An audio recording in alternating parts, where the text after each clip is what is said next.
Bismillahirrahmanirrahim. Innal hamdalillah nahmaduhu wa nasta'inuhu wa nastaghfiruhu wa nastahdihi wa na'udzu billahi min shururi anfusina wa min sayyiati a'malina. Man yahdihillahu fala mudilla lahu wa may yudlil fala hadiya lahu. Wa asyhadu anna Muhammadan 'abduhu wa rasuluhu, amma ba'd. Assalamualaikum warahmatullahi wabarakatuh.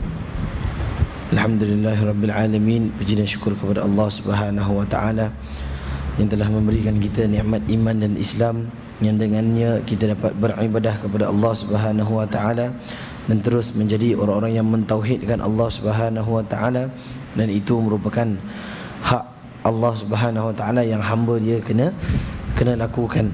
Dan begitu juga dengan hak kita yang Allah Subhanahu wa taala kena tunaikan, iaitu Allah tidak akan menyiksa orang-orang yang mentauhidkan Allah Subhanahu wa taala.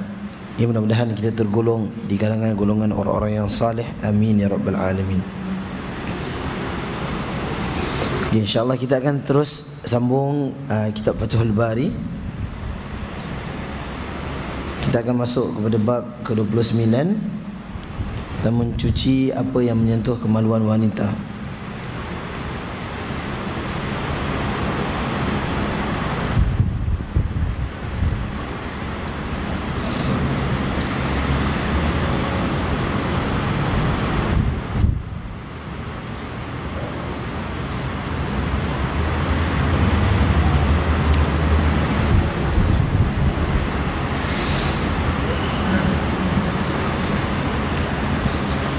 Di page 481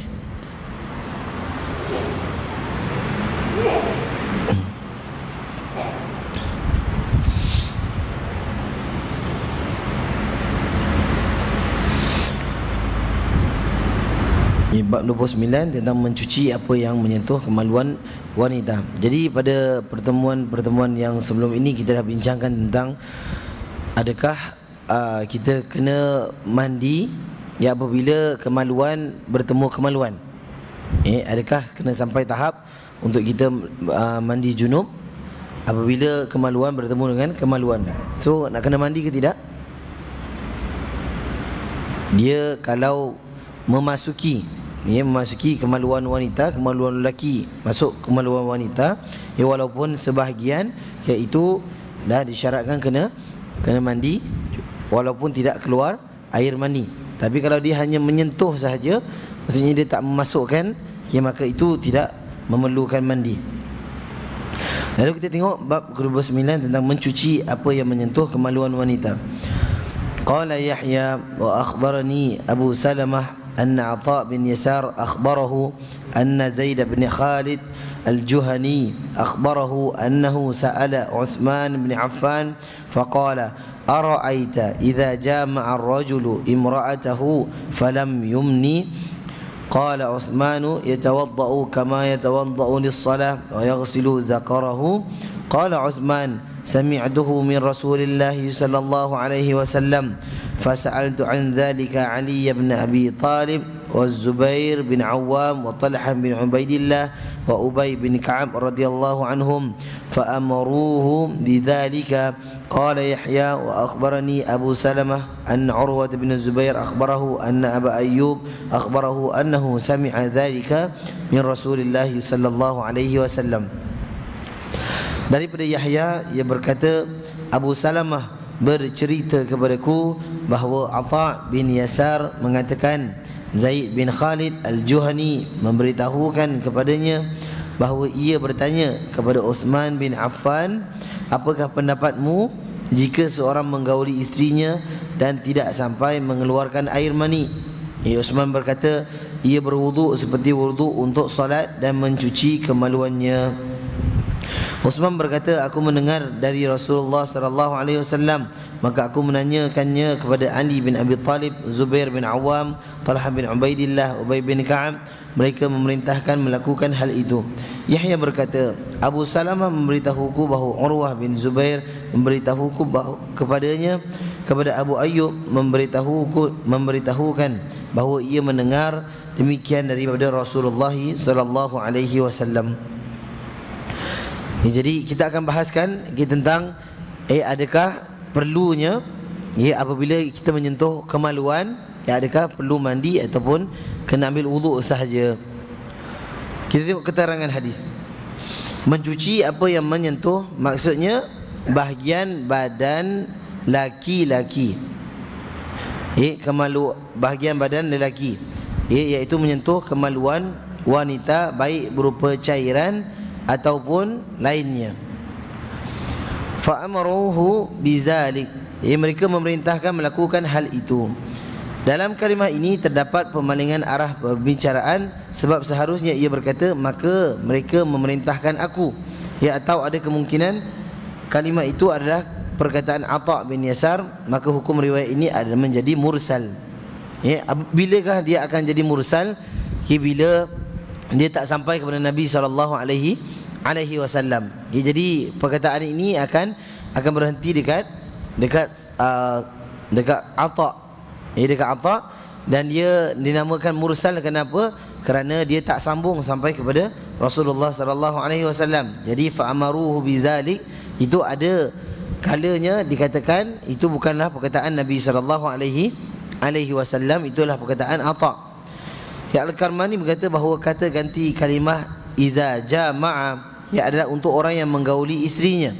Beliau juga menegaskan bahawa yang dinukilkan daripada Uthman dalam hal ini adalah riwayat sekaligus fatwa. Sedangkan dari sahabat-sahabat lain yang disebutkan di atas hanya dinukil fatwa tanpa riwayat.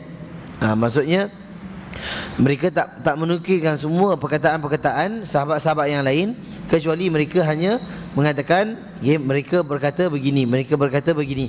Ya, jadi itu adalah fatwa daripada para sahabat, ya, dan bukanlah satu riwayat hadis ataupun satu riwayat yang mereka menceritakan, ya, satu demi satu. Ya, maka Ibn Hajar saya mengatakan secara lahiriah mereka menyuruh melakukan apa yang dikatakan Uthman, ya, maka tidak ada keterangan tegas yang menyatakan bahawa perkataan mereka tidak bersumber daripada Rasulullah sallallahu alaihi wasallam. Dalam riwayat Al-Ismaili disebutkan maka mereka berkata seperti itu.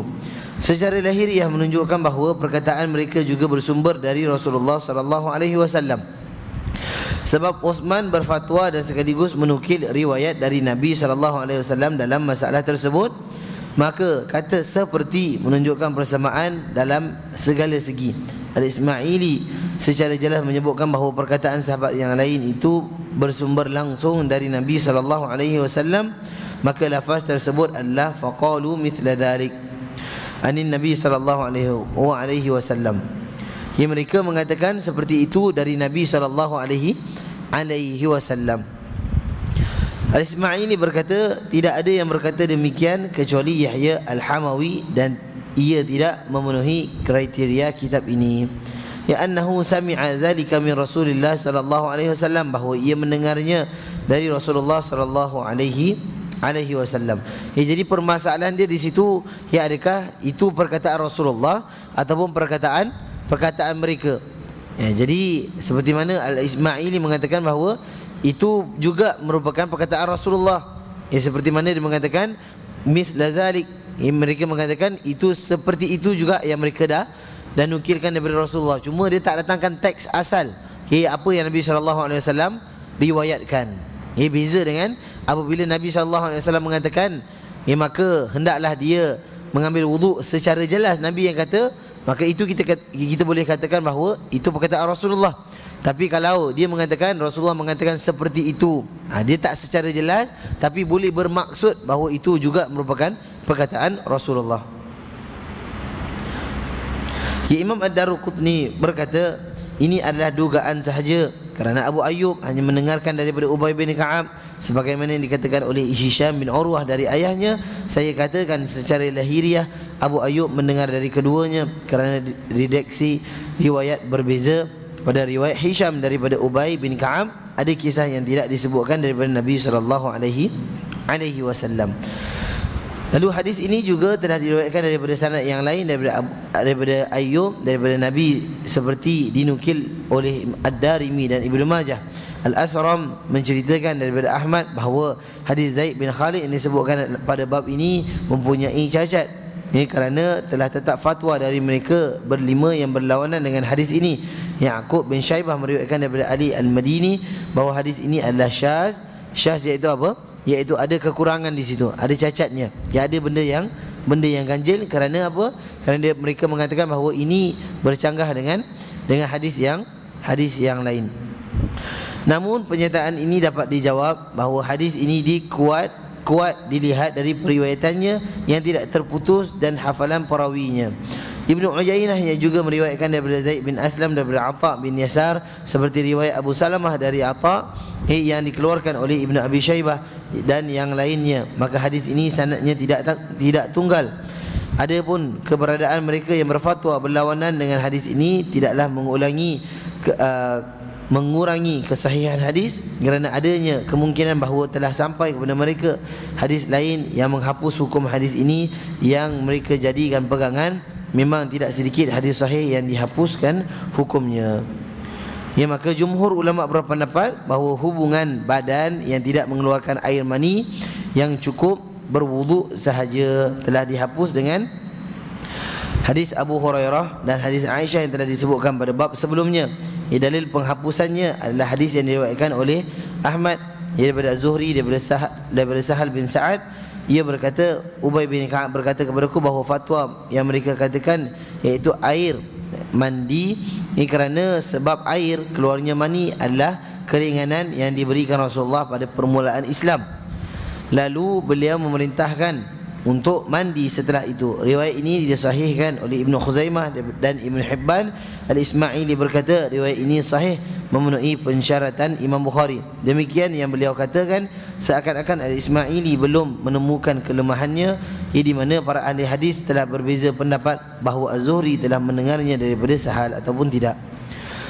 Ia benar Abu Daud dan Khuzaimah juga meriwayatkan daripada Abu Hazim, ia daripada Sahal, tapi jalur periwayatannya ini juga memiliki kelemahan yang disebutkan oleh Ibnu Abi Hatim. Akan tetapi secara umum jalur periwayatannya tersebut bisa dijadikan dalil. Dan riwayat tersebut jelas-jelas untuk menghapuskan hukum yang ada dalam hadis Uthman. Di samping itu, hadis yang mewajibkan mandi meskipun tidak keluar mani adalah lebih kuat daripada hadis air mandi kerana sebab air, al-ma'u minal ma'. Kerana yang pertama adalah ucapan langsung, sedang hadis yang tidak mewajibkan mandi meskipun tidak keluar mandi adalah hasil pemahaman terhadap hadis itu, atau kemungkinan hadis kedua ini mengandung makna tekstual namun konteks hadis yang pertama lebih tegas. Ibnu Abi Syaibah dan lainnya meriwayatkan daripada Ibnu Abbas bahawa hadis al-ma'u minal ma', hadis air kerana air khusus untuk orang yang mimpi bersetubuh, ini adalah penafsiran yang mengkompromikan antara kedua hadis tersebut tanpa ada pertentangan. Jadi inilah kaedah apabila kita belajar fiqh daripada hadis, iaitu kita akan membahaskan hadis itu secara teksnya, secara sanadnya. Dan lepas itu baru kita akan mengkompromikan semua hadis-hadis yang ada, lalu boleh dikeluarkan satu hukum di situ.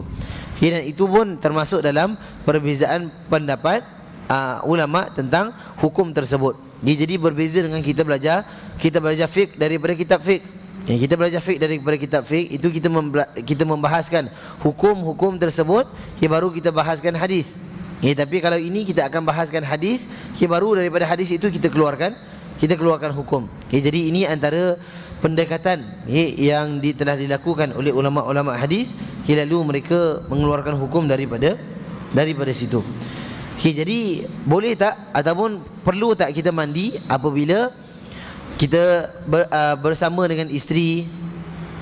Itu kita dah sebutkan pada bab yang lalu. Itu sama apabila kita tak menyentuh kemaluannya, maka itu tidak perlu kita mandi kecuali apabila keluar air mani. Tapi disunnahkan untuk kita berwuduk, ataupun mencuci kemaluan. Takut-takut di situ adanya air mazi. Ada air mazi sebelum keluarnya air mani. Lalu kita tengok catatan penting pada perkataan beliau, al-ma'u minal ma', air mandi kerana air. Terdapat gaya bahasa jinas tam, iaitu kesamaan yang sempurna dalam ilmu balaghah. Maksud air yang pertama adalah air mandi dan air yang kedua adalah air mani. Imam Syafi'i menyebutkan bahawa kata junub dalam bahasa Arab bererti jima', bersetubuh meskipun tidak keluar air mani. Jika dikatakan si fulan junub kerana fulanah, ia bererti ia telah berhubungan badan dengannya walaupun tidak sampai keluar air mani. Imam Syafi'i juga berkata, para ulama tidak berbeza pendapat bahawa zina yang mendapat hukuman adalah hubungan badan walaupun tidak mengeluarkan mani. Kerana itu kita tak katakan bahawa wajib mandi apabila keluar mani. Tapi wajib mandi apabila dah melakukan hubungan badan, iaitu memasukkan walaupun tak keluar air mani. Kerana itu orang yang berzina, walaupun dia tetap mengeluarkan air maninya, itu tetap dikatakan zina. Dan susah kalau kita nak hukum. Kalau sampai keluar air mani baru mengatakan zina, itu macam mana nak cek? Jadi apa yang penting adalah apabila dia bersetubuh, kemaluan lelaki masuk kepada kemaluan wanita, cukup itu dah dikatakan sebagai seorang yang penzina.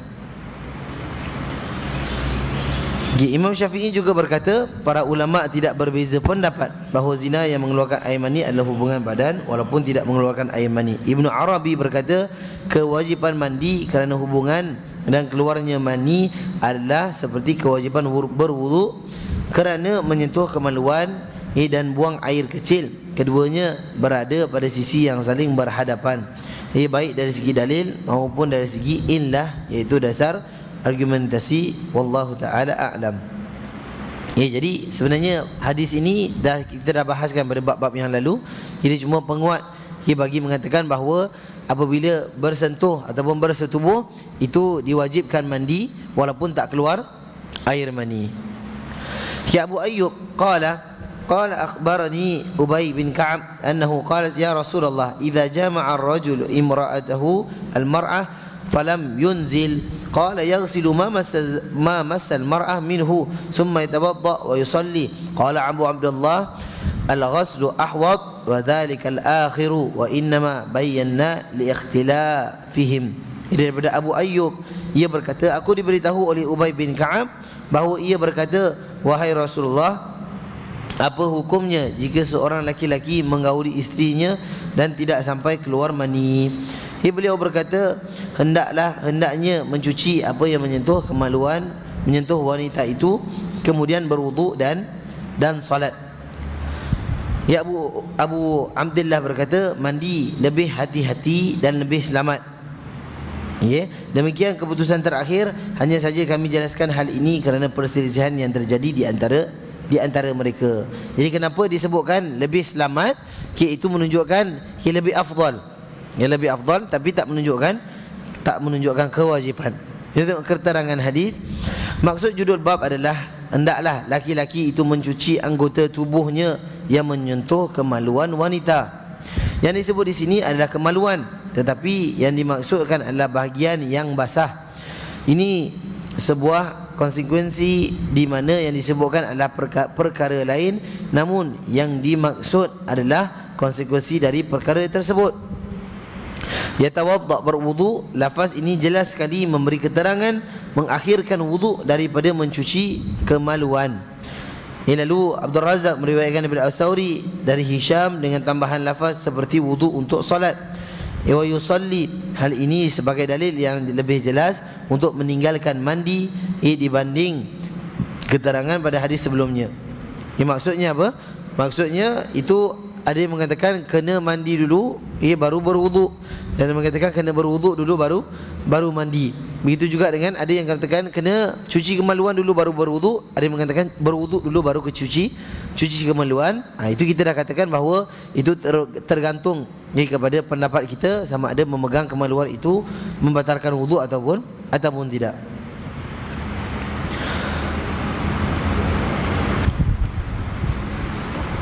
Qala Abu Abdullah, iaitu Abu Abdullah berkata maksudnya adalah Imam Bukhari, dan yang menukil perkataan itu adalah perawi yang meriwayatkan daripadanya. Al-ghaslu ahwat, mandi lebih berhati-hati dan lebih selamat. Maksudnya jika dalil yang menafikan bolehnya berwuduk bagi mereka yang berhubungan intim dan tidak mengeluarkan mani dianggap tidak kuat dan tidak bisa juga menentukan mana yang lebih kuat dari kedua riwayat tersebut, maka sebagai sikap yang lebih berhati-hati adalah mandi. Al-akhiru, yang terakhir, yakni keputusan akhir dari pembuat syariat atau keputusan akhir ijtihad para imam. Ibnu At-Tin mengatakan bahawa lafaz tersebut adalah al-akhir, yang lain, dengan harakat fathah pada huruf ha. Jadi al-akhir dengan al-akhir itu makna yang berbeza. Tak? Kalau al-akhir itu yang terakhir, kalau al-akhir itu pendapat yang lain. Itu pasal banyaknya para ulama-ulama hadis, apabila tersilap baris, itu boleh menyebabkan lain maknanya, ataupun terkurang titik, ataupun menambah titik. Jadi itu semua akan mengurangkan maknanya. Tapi apa pun, kita akan tengok kepada bukan kita ambil satu hadis saja, tapi kita kena kumpulkan semua hadis-hadis yang lain. Kita tengok adakah 5 hadis mengatakan al-akhir, satu hadis yang mengatakan al-akhir. Jadi kita tahu kat mana yang salah. Jadi kat situ pentingnya kita kena jamakkan riwayat, supaya kita tak menentukan salah satu riwayat itu dengan terburu-buru. Jadi innama bayyana li ikhtilafihim, hanya sahaja kami terangkan kerana perselisihan yang terjadi di antara mereka. Dalam riwayat karimah disebutkan innama bayyana ikhtilafahum, hanya saja kami terangkan perselisihan yang terjadi di antara mereka. Dalam riwayat Al-Asili yang menyebutkan innama bayyanahu li ikhtilafihim, hanya saja kami menerangkan hal ini kerana perselisihan yang terjadi di antara mereka. Sementara dalam nasakh As-Saghani innama bayyana al-hadis al-akhir li ikhtilafihim wal ma'u anqa, hanya saja kami terangkan hadis yang lain kerana perselisihan yang terjadi di antara mereka, dan air mandi adalah lebih bersih. Ibnu Arabi mengkritik perkataan Imam Bukhari. Ia berkata, kewajipan mandi telah ditetapkan dan dipraktikkan oleh para sahabat dan generasi setelah mereka, dan tidak ada yang menyalahinya kecuali Daud. Apa yang dilakukan Daud ini tidak dapat dijadikan landasan, namun yang sulit lagi adalah pendapat Imam Bukhari dan fatwa hukumnya yang mengatakan bahawa hukum mandi tersebut adalah sunnah, padahal dia adalah salah satu imam dalam agama dan ulama kaum muslimin. Jadi Imam Bukhari pun dikritik kerana pendapat yang mengatakan sunnah, kerana apa yang telah dilakukan oleh semua para sahabat dan golongan-golongan yang sebelumnya adalah mewajibkan mandi. Ini adalah penolakan secara ilmiah yang tak menjejaskan apa-apa hubungan ataupun pergaduhan di antara mereka. Ini adalah berdasarkan dalil dan berdasarkan pembahasan mereka, apa yang mereka tahu. Jadi Imam Bukhari yang dah meriwayatkan hadis melalui ijtihadnya, dia mengatakan itu sunnah. Tapi imam-imam yang lain mengatakan itu wajib. Jadi ini merupakan khilaf yang masyhur. Khilaf yang masyhur yang biasa dibezakan ataupun berbeza pendapat, itu tak menjadi satu masalah. Lalu Ibnu Arabi mulai melemahkan hadis dalam bab ini dengan pernyataan-pernyataan yang tidak dapat diterima. Ia berkata mungkin maksud Imam Bukhari dengan perkataan beliau mandi lebih hati-hati serta lebih selamat adalah dalam agama. Ia juga berkata ini mirip dengan masalah kepimpinan seseorang dan ilmunya. Saya Ibnu Hajar berkata ini adalah cara yang biasa dilakukan Imam Bukhari. Dia tidak memberi judul hadis ini tentang bolehnya meninggalkan mandi wajib, tapi hanya memberi judul dengan sebahagian faedah yang ada dalam hadis, seperti wajibnya wudu sebagaimana yang telah disebutkan. Ada pun pengingkaran terhadap perselisihan yang terjadi seperti yang dilakukan Ibnu Arabi, ada tindakan yang berlawanan kerana perselisihan tersebut telah dikenal di kalangan sahabat. Tetapi Ibnu Al-Qaisar mengklaim bahawa perselisihan tersebut telah selesai pada masa tabi'in, dan ini juga merupakan pendapat yang berlawanan dengan kenyataan. Jadi maksudnya tadi Ibnu Arabi mengatakan bahawa dia seakan-akan mengatakan bahawa tak ada perselisihan di antara para sahabat. Betul tak? Yang mengatakan bahawa ini semua yang telah dilakukan oleh para sahabat, iaitu wajib dengan mandi tanpa berwudu. Tapi bila disemak kembali, iaitu Ibnu Hajar mengatakan bahawa memang ada perselisihan di antara para sahabat. Jadi itu menunjukkan apa? Walaupun seorang imam itu bila dia berkata, dia berfatwa, itu tak semestinya kita kena ambil secara bulat-bulat. Kita kena cek balik, adakah benar perkataannya. Mungkin dia terlepas pandang. Kerana biasa Okay, mereka lagi-lagi pada zaman dahulu itu tak ada teknologi yang boleh kita sampai pada zaman sekarang. Tapi waktu dulu iaitu banyaknya, itu mereka akan berhukum atas dasar ilmu mereka, atas dasar kajian mereka. Dan itu kita katakan bahawa itu ijtihad mereka. Jadi itu adanya saling bantah membantah, tapi dalam hal ilmiah. Lalu Al-Khattabi berkata, sekelompok sahabat telah berkata demikian, iaitu mandi tidak wajib jika keluar mani. Lalu Al-Khattabi menyebut sebahagian nama-nama mereka dan berkata daripada generasi tabi'in adalah Al-A'mash dan Iyad mengikutinya. Ia menunjukkan tidak ada seorang pun setelah sahabat berkata demikian selain dia. Pernyataan terakhir Al-Khattabi juga menyalahi kenyataan kerana telah diriwayatkan secara accurate bahawa Abu Salamah berpandangan sedemikian, sebagaimana terdapat dalam Sunan Abu Daud melalui jalur periwayatan yang sahih. Dinukil pula dari Hisham daripada Urwah seperti dalam hadis riwayat Abdul Razak. Demikian pula Abdul Razak meriwayatkan daripada Juraij daripada Atha bahawa ia berkata, diriku tidak tenang jika tidak keluar mani di dalam bersetubuh sehingga aku mandi. Kerana perbezaan pendapat yang ada, oleh sebab itu kami mengambil pandangan yang lebih kuat. Imam Syafi'i berkata dalam kitab Al-Ikhtilaf Al-Hadis bahawa hadis al-ma' minal ma', air mani kerana air keluarnya mani, adalah hadis sahih, tetapi hukumnya telah dihapus mansuh hingga perkataan beliau, kita berbeza pendapat dengan sebahagian penduduk negeri kita, maksudnya orang-orang Hijaz, di mana mereka berkata mandi tidak wajib kecuali bila telah keluar air mani. Dari sini diketahui bahawa perselisihan mengenai hal ini telah masyhur di kalangan tabi'in dan generasi sesudahnya, tetapi jumhur berpendapat bahawa hukum mandi adalah wajib, dan inilah yang benar, wallahu taala a'lam. Jadi apa pun kita katakan bahawa hukumnya ia adalah khilaf. Hukumnya adalah khilaf. Cuma yang benar di sisi Imam Ibn Hajar Al-Asqalani adalah wajibnya mandi apabila dia bersetubuh walaupun tak keluarnya mani. Dan itu yang kita dah katakan sebelum ni, itu adalah pendapat jumhur. Itu adalah pendapat jumhur. Beza dengan kalau dia tak masuk kan. Itu berbeza. Kalau dia menyentuh part-part tubuh yang lain. Tetapi apa pun dalam kita mengatakan bahawa itu yang wajib bagi kita, justru kita katakan bahawa ini juga merupakan khilaf di antara para sahabat dengan para tabi'in. Tapi untuk berhati-hati, itu kita boleh gunakan berhati-hati bahawa hendaklah kita mandi kerana itu lebih selamat.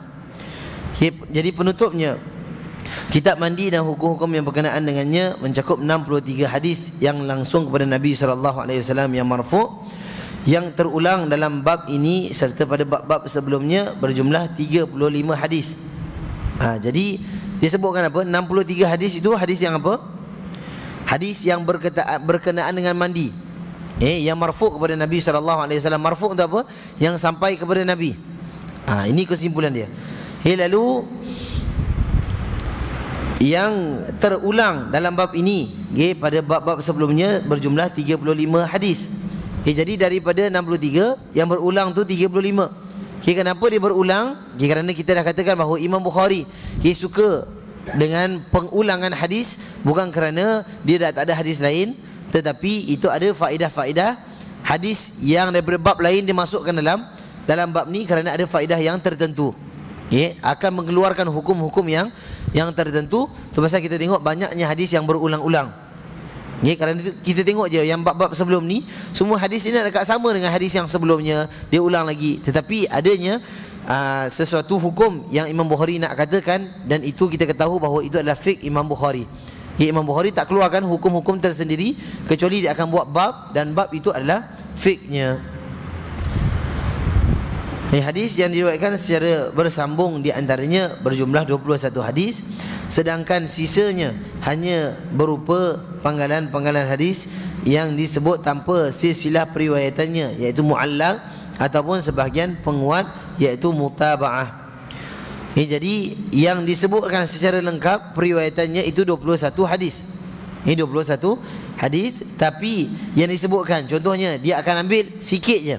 Itu kita mengatakan mu'allaq. Itu bila tiba-tiba je Imam Bukhari berkata, Nabi SAW berkata. Kalau kita ikut daripada segi hadis, itu hadis yang tak sambung. Macam mana Imam Bukhari terus boleh sambung kepada Nabi? Tapi kita katakan bahawa jawapan dia, kerana itu ada orang yang mengkritik Imam Bukhari. Kerana Imam Bukhari antaranya adalah meriwayatkan hadis mu'allaq, iaitu dia jam, semua tabi'in semua dia jam, tiba-tiba sampai kat Rasulullah, ataupun tiba-tiba daripada Imam Bukhari sampai kat sahabat. Itu kita katakan bahawa Imam Bukhari tak bermaksud sedemikian, cuma dia nak pendekkan, nak pendekkan, dan dia nak mengambil hadis tersebut sahaja. Malah hadis-hadis yang sebenarnya itu adalah hadis pengulangan yang telah disebutkan dalam bab-bab yang lain secara lengkapnya. Jadi tak ada masalah di situ. Sedangkan sisanya hanya berupa penggalan hadis ataupun digelar sebagai mutabaah yang tidak berulang. Dalam bab ini berjumlah 28 hadis, dan yang disebut tanpa jalur periwayatannya di antaranya hanya satu riwayat, iaitu riwayat daripada atuknya. Hadis yang disebutkan dalam bab ini juga diriwayatkan oleh Imam Muslim, kecuali riwayat Bahaz tersebut dan hadis Jabir mengenai mencukupkan ketika mandi dengan satu sa', iaitu air, serta hadis Anas yang menceritakan bahawa Rasulullah mendatangi isteri-isteri beliau yang jumlahnya 11 orang pada satu malam. Jadi maksudnya hadis-hadis yang dalam bab ini semuanya hadis yang sama dengan apa yang Imam Muslim riwayatkan. Jadi itu kita sebutkan hadis apa kalau bersama dengan Muslim, itu adalah muttafaqun alaihi, iaitu adalah hadis yang sama periwayatannya dengan Imam Muslim. Jadi kita kena tengok bahawa detailnya ulama-ulama hadis. Bila dia tahu Imam Bukhari, bukan dia tahu riwayat Imam Bukhari je, dia nak kena tahu semua riwayat yang lain. Itu pasal dia boleh buat conclusion. Kalau dia tahu Imam Bukhari je, dia tak tahu Imam Muslim punya, maka dia akan kata Imam Bukhari saja. Tapi kat sini dia katakan secara jelas bahawa semua itu diriwayatkan oleh Imam Muslim kecuali beberapa. Antaranya Bahaz dengan antaranya hadis Anas yang mengatakan bahawa Rasulullah mendatangi isteri beliau yang berjumlah 11 orang. Demikian pula dengan hadis mandi dengan wanita atau isteri daripada satu bekas, satu bejana. Terakhir hadis Aisyah tentang sifat mandi junub wanita. Jadi pada kitab mandi ini juga terdapat 10 riwayat yang hanya bersumber dari sahabat dan tabi'in. Di antaranya 7 riwayat tanpa silsilah periwayatannya, dan 3 disebutkan secara lengkap dengan jalur periwayatannya, iaitu riwayat Zaid bin Khalid daripada Ali, dan riwayat Talha serta riwayat Az-Zubair yang disebutkan pada bab akhir. Seandainya riwayat-riwayat tersebut ternyata hadisnya juga langsung bersumber dari Nabi SAW, maka jumlah hadis yang tidak terulang dalam bab ini serta bersumber langsung dari Nabi SAW bertambah dengan 3. Dan ketiga, riwayat ini juga merupakan riwayat yang hanya disebutkan oleh Imam Bukhari tanpa diriwayatkan oleh Imam Muslim. Wallahu ta'ala a'lam. Jadi itu merupakan, kalau kita sebut adanya fatwa-fatwa, itu kita sebutkan sebagai asar. Asar iaitu yang sampai kepada tabi'in, dan itu yang kita katakan bahawa yang diriwayatkan dalam kitab-kitab hadis itu merupakan hadis dan asar yang sahih. Jadi itu kita mengatakan bahawa itu hukum dalam bab ataupun dalam ulama hadis yang meriwayatkan hukum-hukum tersebut, supaya mereka nak menghimpunkan sesuatu hukum haruslah ada segala hadis-hadis yang berkaitan dengan bab sedemikian. Sebelum mengeluarkan hukum. Berbeza dengan kita zaman sekarang, dengar satu hadis terus berhukum bahawa pendapat aku yang paling kuat. Sedangkan Imam Bukhari sendiri dikritik, apatah lagi kita, adakah kita terus nak menghukum orang lain sebagai orang yang salah dan sebagainya. Jadi wallahu alam, sebenarnya kita katakan makin kita belajar, makin kita rasa diri kita ni tidak berilmu. Betul tak? Kita sangkakan bahawa pendapat kita kuat, tetapi bila kita tengok pendapat imam-imam lain juga kuat, tetapi itu pun dikritik. Jadi kita nak kena tahu bahawa ceteknya ilmu kita berbanding dengan ilmu para ulama. Dan seterusnya kita akan sambung kitab haid. Jadi kitab haid ni sebenarnya kitab tentang banyaknya hadis-hadis yang akan membahaskan tentang hukum-hukum wanita. Jadi wanita-wanita penting. Jadi wanita je ke nak kena belajar ni? Suami pun kena belajar. Kerana apa? Kerana kita, kerana kadang-kadang orang wanita dia tak tahu hukum, dia akan tanya suami. Tapi kalau suami kata, itu bukan masalah saya, betul, saya tak keluar haid pun, saya headache ada dah. Jadi itu tidak dibolehkan. Kerana apa? Kerana yang mengatakan masalah haid ini siapa? Adalah Nabi SAW, dan Nabi itu seorang lelaki. Dan semua ulama-ulama yang tulis kitab haid itu semua ulama-ulama yang majoritinya lelaki. Dan tak menjadi satu kemaluan, dan tak menjadi satu yang mengaibkan. Tak menjadi satu yang mengaibkan apabila seorang lelaki membahaskan tentang permasalahan haid. Kerana ini adalah daripada salah satu hukum agama yang penting. Kerana tanpanya kita tahu masalah haid, maka kita akan ada masalah dengan isteri kita, dan masalah solatnya, masalah yang berserupa dan sewaktu dengannya. Jadi kita masuk sikit bab haid, boleh tak? Kita ambil mukadimahnya dulu. Kitab haid. Jadi Imam Bukhari memasukkan kitabnya dengan Bismillahirrahmanirrahim. Kenapa? Kerana ini bab yang baru. Bab yang baru, bukan bab yang sebelumnya. Bab yang sebelumnya itu dah ada. Jadi dah habis pun. Itu pasal dah tutup pun. Dah berikan conclusion pun. Jadi bab yang baru, dia akan sebutkan Bismillahirrahmanirrahim. Nombor 6. Nombor 6 ni apa? Tadi kita tengok hadis yang sebelum ni, iaitu nombor 26. Betul? Sekarang 6, bab apa ni? 6 kita tak panggil bab, kita panggil kitab. Itu pasal dia sebut kat situ kitab. Lain dengan bab. Apa beza bab dengan kitab? Kalau kitab itu adalah kitab lah. Kitab tahu maksudnya tajuk yang main. Tajuk yang main ataupun yang paling besar. Bab itu adalah dia punya bab-bab yang kecil. Jadi kalau kita sebut, kita biasa kalau bahasa Melayu kita panggil bab je, betul tak? Tapi kalau dalam bahasa Arab kita panggil kitab.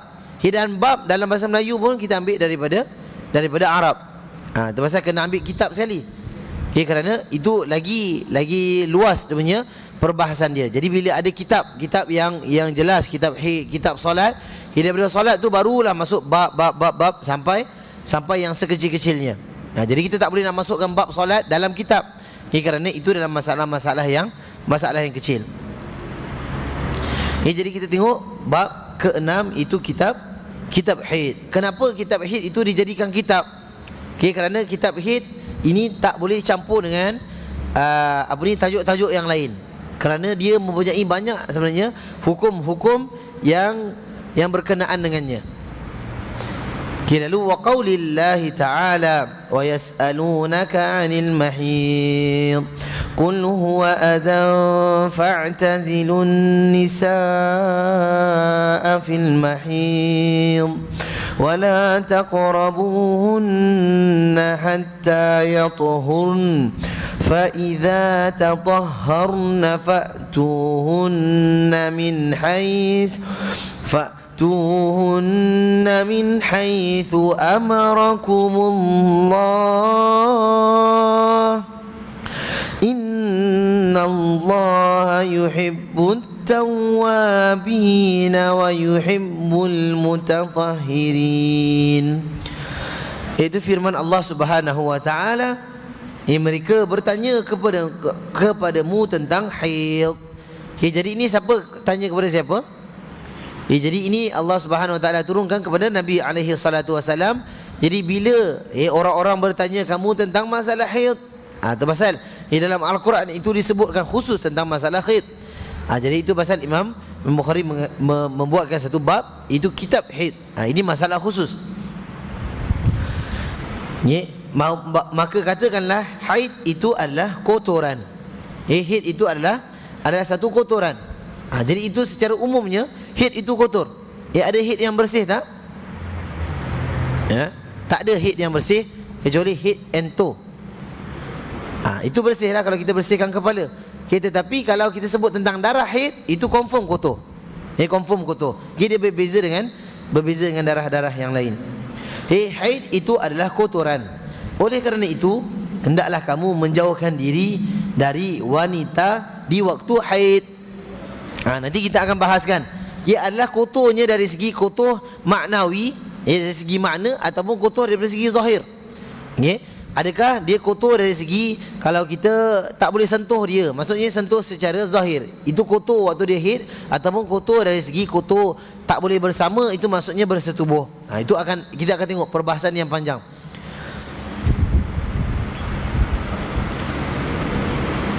Okey, maka hendaklah kamu menjauhkan diri dari wanita di waktu haid, dan janganlah kamu mendekati mereka sebelum mereka suci. Apabila mereka telah suci, maka campurilah mereka itu di tempat yang diperintahkan Allah kepadamu. Allah Subhanahu Wa Taala sebut apa? Tempat yang diperintahkan. Maksudnya ada tempat yang dilarang. Betul tak? Kita dalam menggauli isteri dan menggauli suami, itu ada tempat yang diperintah dan ada tempat yang dilarang. Itu nanti kita akan masuk detail. Ini tempat yang dilarang tu pada wanita lah, tempat dilarang pada lelaki tu tak ada lah. Yang diperintahkan Allah kepadamu. Sesungguhnya Allah menyukai orang-orang yang bertaubat dan menyukai orang-orang yang menyucikan diri. Nanti kita akan masuk. Kenapa dalam bab haid Allah sebut tentang orang yang bertaubat? Apa kena-mengena haid dengan taubat? Haid ni berdosa tak? Tak berdosa. Kenapa tak berdosa? Natural beauty. Yalah, kalau tak keluar haid tu tak natural, betul tak? Itu apa namanya kalau tak keluar haid? Mengandung. Saya tak tahulah. InsyaAllah lah, kalau namanya perempuan mesti keluar haid. Okey. Jadi apa kena mengena haid dengan taubat? Itu pun kita akan bahaskan nanti secara detail. Kerana itu Allah Subhanahu Wa Taala, kalau biasa kita tengok dalam Al-Quran, dia wa kana Allahu yuhibbut tawabin, contohnya. Wa kana Allahu ghafurur rahima. Allah itu Maha Pengampun lagi Maha Penyayang. Itu mesti ada kena mengena dengan ayat yang sebelum tu. Dia bukan maksudnya tiba-tiba lost. Ini tak ada kena mengena, ayat ni lain. Maksudnya ada maksud-maksud yang tersendiri yang Allah Subhanahu Wa Taala nak sampaikan daripada ayat tersebut. Begitulah Allah Subhanahu Wa Taala, Dia suka orang-orang yang bertaubat dan suka menyukai orang-orang yang menyucikan diri. Wa yuhibbul mutatahhirin. Itu pasal lepas kita berwuduk, kita ada doa dia, betul tak? Apa doa berwuduk?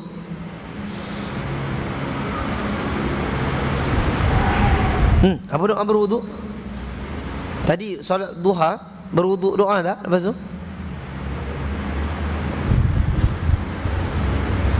Macam tak doa je. Diam je tu, ya lah tu. Jadi subhanallah. Jadi kadang-kadang apa benda ni, benda yang dah biasa sangat kita ambil, betul tak? Kita dah sampai kita dah tak bayangkan ataupun dah tak perasan bahawa kita doa ke tak doa ke, itu tak menjadi satu masalah bagi kita lah. Kita sebenarnya bagi Allah Subhanahu Wa Taala dan bagi Rasul itu adalah doa tu sangat penting.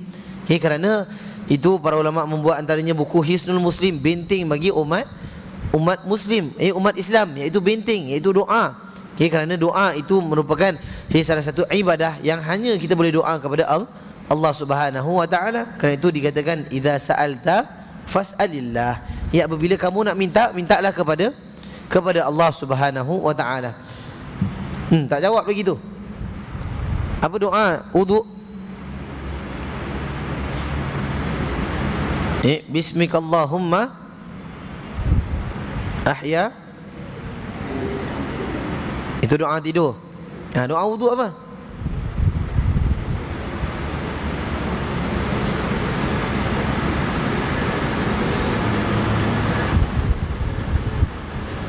Betul tak tahu ni ke buat-buat tak tahu ni? Lupa kan? Lupa ataupun kita tahu saja je tawaduk. Dia biasalah dalam bab-bab ilmu ni kita tawaduk. Dalam bab-bab lain insya-Allah tak tawaduk sikitlah. Okey. Jadi doa lepas wuduk apa dia? Tanya lagi, dah 3 kali saya tanya ni.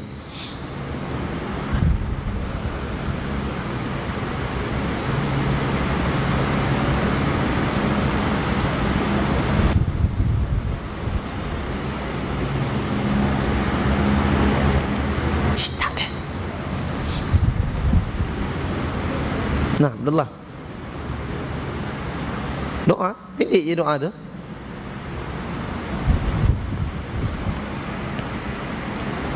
Allahumma ja'alni minat tawwabin. Kan ada asyhadu an la ilaha illallah. Ya, lepas tu ada Allahumma ja'alni minat tawwabin wa ja'alni minal mutatahhirin wa ja'alni min ibadikas salihin. Okey, jadi apa pun janganlah lupa baca doa lepas wuduk. Ni kerana itu bila kita dah berwuduk, ya, apa fadilat kita berwuduk ini, dosa kita jatuh sampai titisan terakhir. Sampai titisan terakhir. Jadi di situ kita mengambil manfaat, kita ambil peluang bahawa bila kita dosa kita jatuh, kita minta lagi kepada Allah Subhanahu Wa Taala, moga Allah bersihkan lagi. Itu pasal kalau kita dah ambil wuduk, muka kita bersih tak? Bersih. Itu pasal kat sini semua saya tengok muka semua ada cahaya. Bersih. Pasal apa? Semua dosa-dosa kita dah jatuh. Lalu kita minta Allah Subhanahu Wa Taala supaya bersihkan lagi kita punya hati, bersihkan lagi akhlak kita, dan seterusnya. Jadi keterangan haid bererti sayalan. Sayalan iaitu mengalir, sedangkan dalam pengertian umum haid adalah darah yang keluar dari wanita pada tempat khusus di waktu tertentu. Jadi kenapa disebutkan haid? Itu adalah bererti mengalir. Ada satu benda yang mengalir. Haid itu pasal kita sebut darah, bukan haid. Kalau darah lain dia bukan nama dia haid. Pasal darah lain, kalau luka dia berhenti tak? Kalau luka kat tangan dia berhenti tak? Berhenti. Tapi kalau haid dia berterusan. Dan kita, bukan kita kalau kalau orang-orang wanita dia kalau keluar haid, kadang-kadang sampai tak perasan dia keluar haid. Maksudnya dia mengalir, satu benda yang mengalir. Beza dengan buang air. Kalau buang air kita perasanlah kita buang air. Maksudnya kita sengaja keluarkan benda tu. Tapi kadang-kadang itu pasal ni masalah wanita lah. Tapi kita kena bahaskan, iaitu dia adalah satu benda yang mengalir. Itu maksud dia. Sedangkan dalam pengertian umum, itu haid adalah darah yang keluar dari wanita pada tempat khusus, di waktu-waktu tertentu. Jadi ada yang sebut kat situ waktu tempat khusus. Bukannya kalau keluar daripada mulut, itu bukan darah haid. Keluar daripada telinga tiba-tiba darah banyak, ini haid, ni baru punya haid. Dia tak boleh jadi haid kecuali pada tempat khusus tersebut. Dan waktu-waktu yang tertentu. Kalau sepanjang tahun haid je, itu apa nama dia?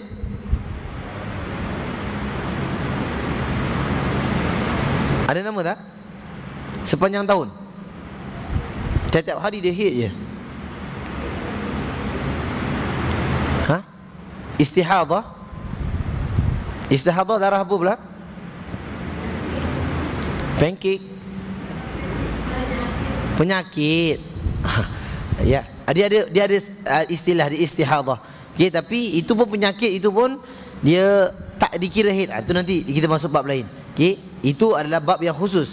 Bahawa kalau itu satu penyakit, itu bukanlah haid, iaitu dia kena wajibkan dirinya untuk solat. Macam mana nak bezakan istihadah dengan haid? Ini penting ni. Kerana kita nak kena tahu apakah yang terbaik, apakah yang dituntut dalam Islam. Kerana kalau kita main semua haid je, sampai bila nak solat? Sampai bila-bila pun tak solat. Jadi alasannya. Dan kadang-kadang yang tak haid cakap haid. Itu yang geram. Betul lah? Tak solat pasal apa? Haid. Kalau betul-betul tak haid, bantai betul. Ini masalah nak menjadikan satu alasan. Satu alasan yang mengatakan bahawa dia haid padahal dia tak haid. Ini banyak berlaku pada orang-orang yang suka mempermainkan agama Allah Subhanahu Wa Taala. Tak nak solat, cakap tak nak solat lah. Jangan cakap pasal haid. Jadi di situ itu je. Nabi SAW mengatakan apa? Man ghasyana falaysa minna. Barang siapa yang membohong, yang menipu, itu bukanlah daripada golongan kami. Lagi nak bohong Allah, bohong manusia tak ada masalah pun. Tapi kau bohong Allah Subhanahu Wa Taala, bodohlah kita. Kita nak bohong Allah, Allah yang jadikan kita, Allah yang takdirkan kita haid hari itu, kita nak bohong Allah Azza wa Jalla. Okey, jadi insya-Allah yang selebihnya kita akan masuk pada minggu akan datang. Jangan minggu depan orang lelaki tak datang pula ni. Karena ni bukan masalah aku. InsyaAllah kita datang sama-sama untuk kita belajar. Kita pun ada anak, betul tak? Jadi kita pun akan bezakan anak kita punya darah haid ke darah istihadah, kita ada mak, dan kita ada isteri, dan seterusnya. Ya wallahu taala a'lam. Okey, insya-Allah kita sambung buku figure Rasulullah kita.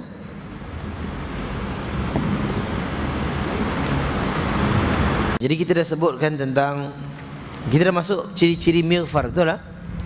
Baju besi dah habis kan? Belum? Belum habis? Apa? Singlet? Bab ke berapa? 15 lah. Baju besi dah habis lah. Mighfar lah sekarang. Okey. Cuba ingat balik, baju besi yang Nabi pakai pada waktu Uhud, itu nama dia apa?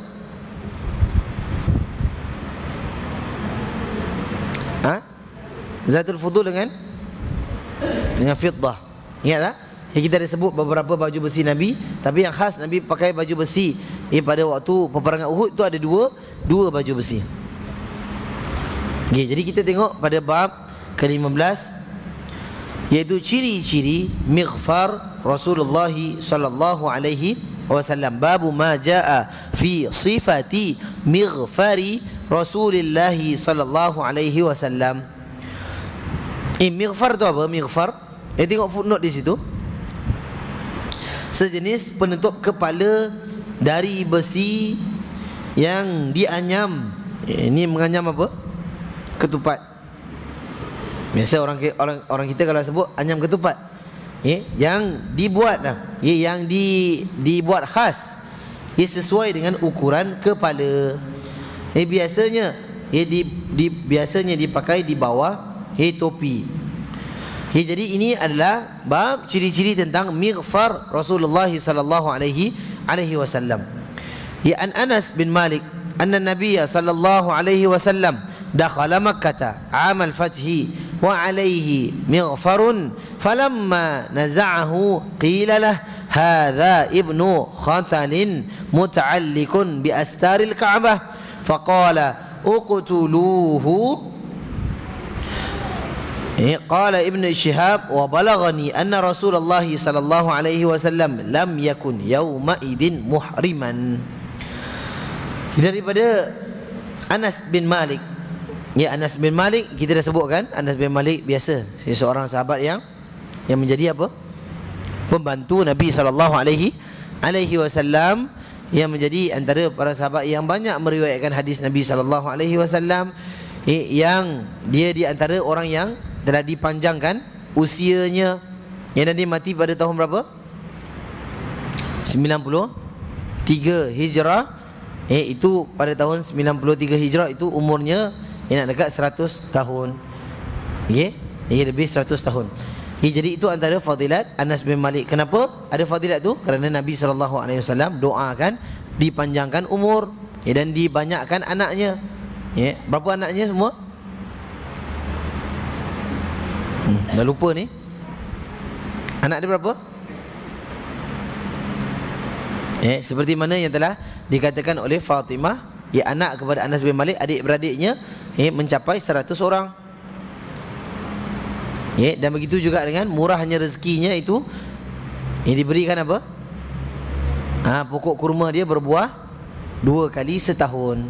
Itu antara ciri-ciri Anas bin Malik. Dan Anas bin Malik ni ada seorang yang pintar.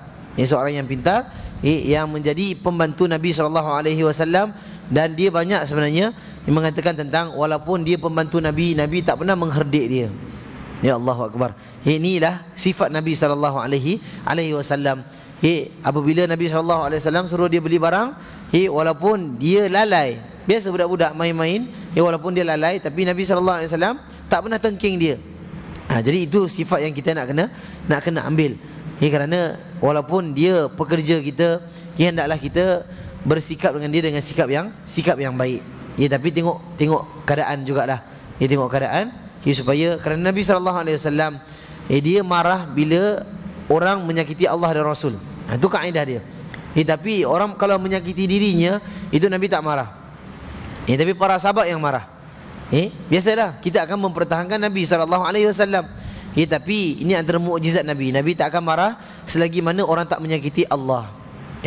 Untuk orang yang menyakiti diri Nabi SAW itu, Nabi SAW itu akan sentiasa sabar dan terus bersabar. Jadi daripada Anas bin Malik bahawasanya Nabi SAW memasuki kota Mekah pada tahun pembebasan kota Mekah. Jadi waktu bila ni? Waktu Fathu Mekah, pembebasan kota Mekah. Tahun ke berapa pembebasan kota Mekah ni?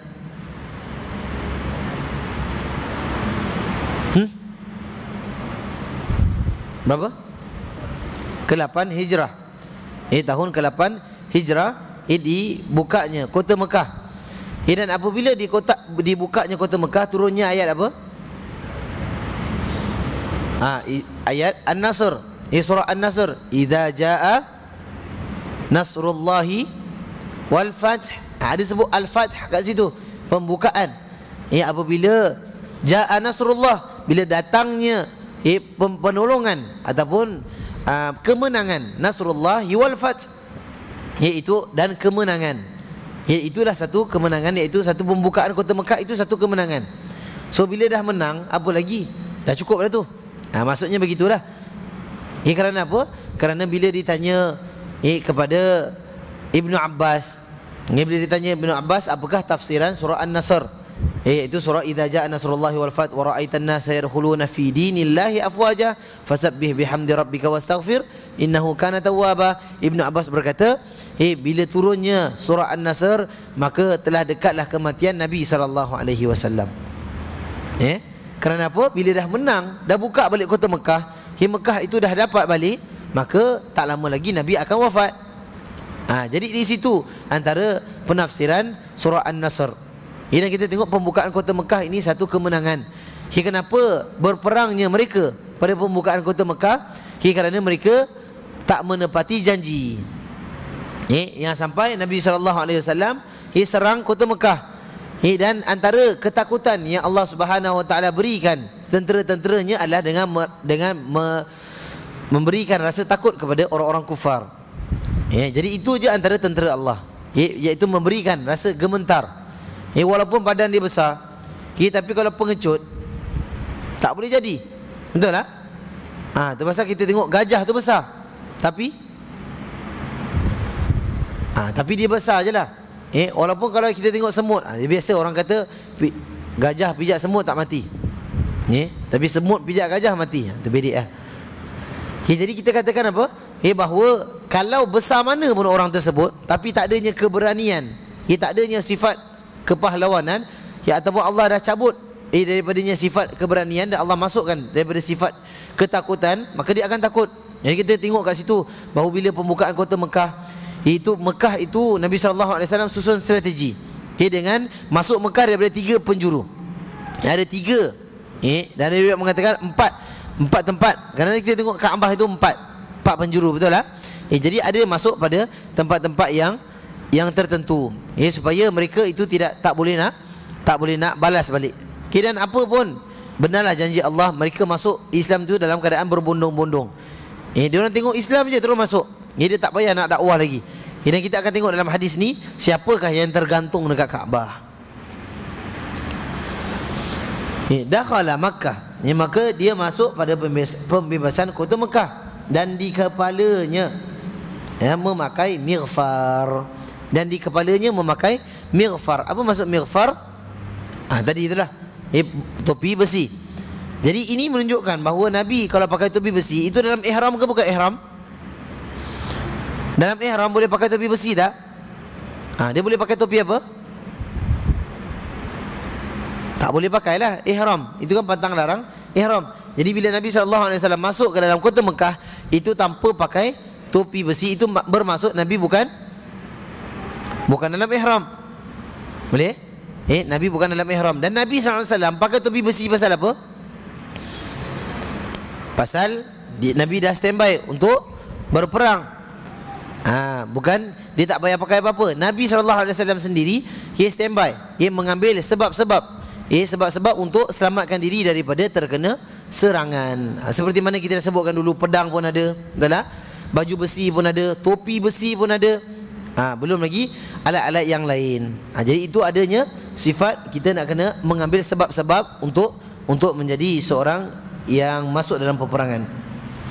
Lalu ketika beliau melepaskannya, iaitu bila dia melepaskannya, dikatakan kepada beliau, itu Ibnu Khattal. Yang underline tu, Ibnu Khattal. Siapa ni Ibnu Khattal? Dia bergantungan di tirai Kaabah. Ini maksudnya waktu Nabi SAW masuk ke kota Mekah, waktu tu dekat Mekah, Nabi SAW paling pertama sekali buat apa bila masuk kota Mekah? Dia tawaf dulu, baru masuk Nabi SAW. Dia masuk dalam Kaabah dan dia potong semua kepala-kepala berhala. Kepala-kepala berhala. Pasal apa? Pasal berhala ni, dia yang tak pentingnya badan dia. Betul tak? Kalau kita sembah, bukan kita sembah lah, kalau orang-orang kufar sembah, itu kalau ada badan tak ada kepala, boleh tak? Ni tiba-tiba ada badan je, nak sembah macam mana ni? Dia tak boleh sembah. Jadi itu pasal kita katakan bahawa terjadinya sesuatu itu, fitnah itu, yang paling mulianya adalah kepalanya. Adalah kepalanya. Itu pasal dipotong kepala-kepala berhala. Jadi kalau automatik, kalau kita dah potong kepala dia, adakah kita nak sembah lagi?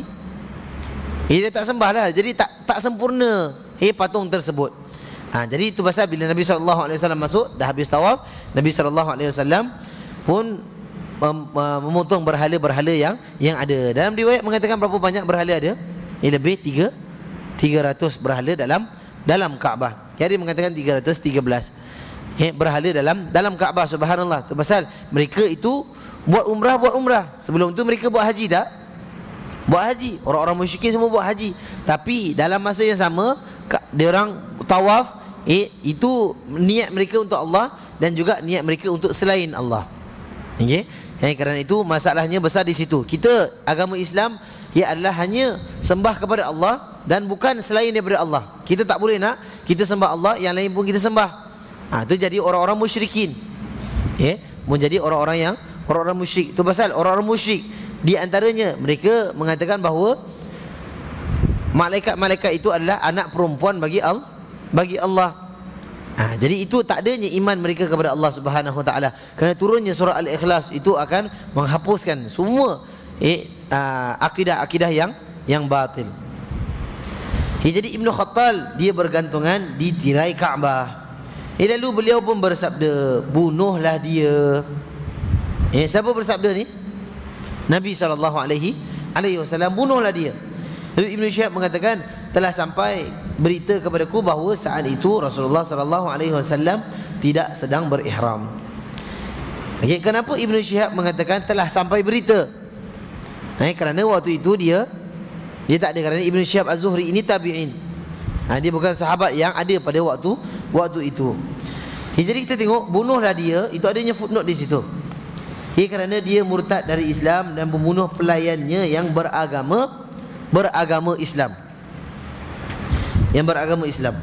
Jadi saya akan bawakan secara lengkap cerita tentang Ibnu Khattal ini pada minggu akan datang. Kerana waktu yang tak mengizinkan. Yang penting dalam bab ini kita tahu bahawa Nabi SAW memakai penutup kepala, mighfar. Dan itu kita akan masuk pada bab, ada riwayat mengatakan Nabi SAW masuk ke Mekah dalam memakai imamatun sauda.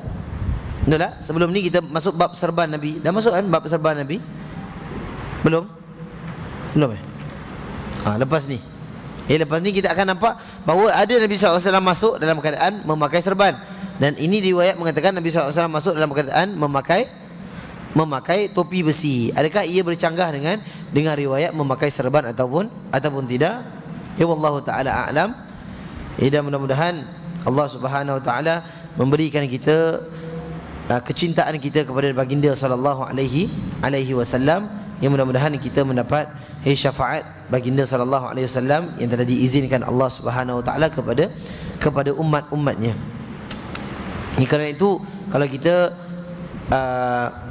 membaca selawat, kalau kita berselawat kepada Nabi SAW, khususnya pagi itu 10 kali dan petang itu 10 kali, apa fadilatnya?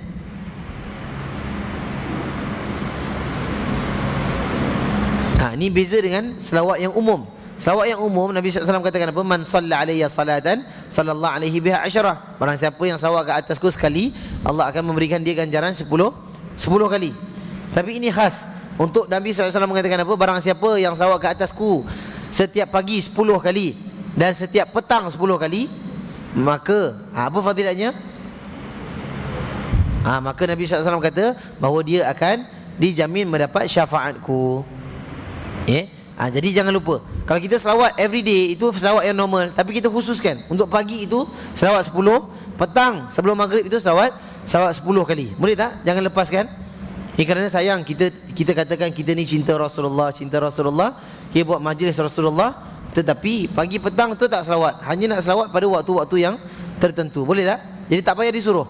Kita selawat sendiri. Pagi kita selawat, petang pun kita selawat, supaya kita betul-betul cintakan Rasulullah. Lalu kita belajar tentang Nabi SAW, belajar hadis-hadis Nabi SAW, membaca Al-Quran.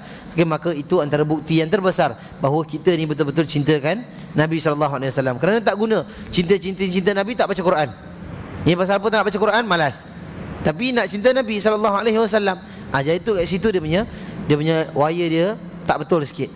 Jadi kena baca Quran, kena belajar hadis Nabi SAW, dan itu semua adalah bukti tanda menyeluruh bahawa kita mencintai baginda alaihi salatu wassalam. Wallahu taala alam. Jadi insya-Allah kita akan sambung pada minggu akan datang. Kita bacakan doa pagi dulu. Ada yang belum baca. Bismillahirrahmanirrahim. Allahumma anta rabbi la ilaha illa anta khalaqtani wa ana 'abduka wa ana ala ahdika wa wa'dika mastata'tu a'udzu bika min syarri ma sana'tu abu'u laka bi ni'matika alayya wa abu'u bi dhanbi faghfir li fa innahu la yaghfiru dzunuba illa anta. Amin. Jadi insya-Allah kita tutup dengan tasbih kafarah. Subhanakallahumma wa bihamdika nashhadu an la ilaha illa anta nastaghfiruka wa natubu ilaik. Wabillahi taufiq wal hidayah. Wassalamu alaikum warahmatullahi wabarakatuh.